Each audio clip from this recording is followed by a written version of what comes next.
Good morning. Hello, hello. It is Saturday. It is November 9th. And as you know, if you followed any of my posts this month, it is Diabetic Awareness Month. The entire month of November is Diabetic Awareness Month. And so all this month, I'm coming on live every single day to share something about type 1, either a fact or something in our own personal story. And yesterday, I'm kind of lying to you because yesterday I told you I was going to show you how to check blood sugar, but my daughter's at swim practice with her meter, so I can't really do that.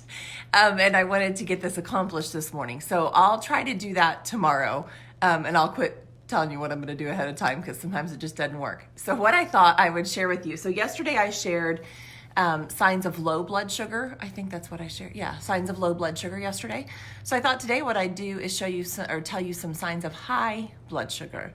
So when it comes in the world of diabetes, there's type 1. There's not, high is not better than low, low is not better than high. I mean, they're all, high and low are bad, either way you go. Highs aren't as critical, immediately critical. Lows are more immediately critical, where highs are more critical over an extended period of time, if that makes sense. But we want to avoid both. So signs of high blood sugar would be, I've got a list on my computer so I don't forget: increased thirst, headaches, trouble concentrating, blurred vision, frequent urination, fatigue, and then some of the signs go with the diagnosis signs too, or signs, warning signs of type 1. But high blood sugar, I will tell you from Molly, high blood sugar usually means she usually has a headache. She usually has trouble concentrating. She sometimes almost seems over anxious, almost like jittery, nervous. She overreacts emotionally to things. One time she lost her phone or couldn't find her phone, and it became this almost frantic search for her phone. It wasn't a big deal. We knew it was somewhere close, but to her in that moment, her blood sugar was high and she just wasn't thinking clearly. So it was hard for her to find a balance there. And it's probably why she lost her phone in the first place, because she was having trouble concentrating because her blood sugar was high. So those are some of the signs of being high. Molly also, a couple times we've had a scary situation where her blood sugar has been high over several hours. We haven't been able to get down, and her vision has blurred. So that can be part of it. So the best thing to do is just to be aware of what those symptoms are. And like I shared yesterday, hey Steph, like I shared yesterday, if you ever have a question about behavior or why is she acting that way, or test her blood sugar or have her test her blood sugar. Always rule that out first and then deal with, anything else that's going on. So always assume diabetes first, check blood sugar to make sure if she's high or low, act accordingly, and then go from there.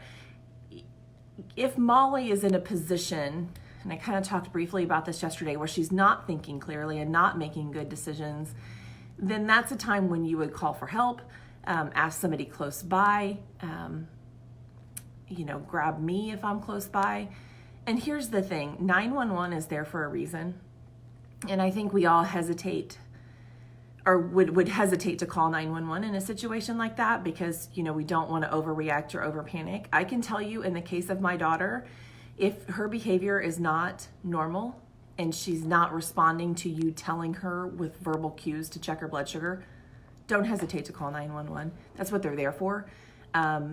If you're calling for a sincere purpose, even if they show up and everything's okay, there's not going to be a punishment. There's not going to be a repercussion to you. So don't hesitate to call 911 in a situation like that, or any situation.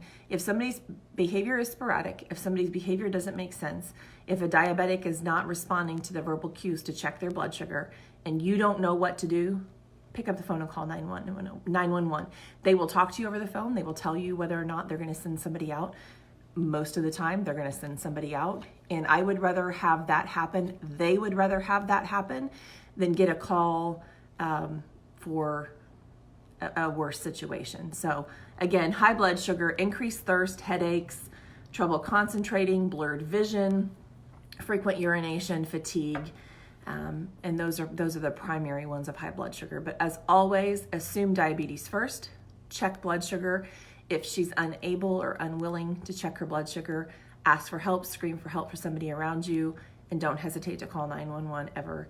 I'm one of those people that would be, before Molly's diagnosis, would have been like, oh, I'd never call 911. We'd figure it out. Call 911. That's what they're there for. So that is what I wanted to share today. Those are some signs of high blood sugar. Again, high blood sugar is no better than low blood sugar. They're both dangerous for different reasons and over different amounts of time. So that's why we try to keep Molly in a safe range as much as we possibly can. So tomorrow, hopefully, even though I said I wasn't going to tell you, tomorrow, hopefully, I will try to show you how to check a blood sugar. If you're close to Molly, I'll show you her meter and what that is. It's a very, very simple process. 99% of the time, she should be able to check it on her own, but just in case, I'll show you how to do that, just for your own knowledge base. So it could save a life someday. It could save my daughter's life. It could save somebody that you know in your own life other than my daughter. So that's why I come on here. That's why I share. That's why I advocate. So I just ask that you fight with us until type 1 is type none, and I will see you tomorrow. Have a great Saturday.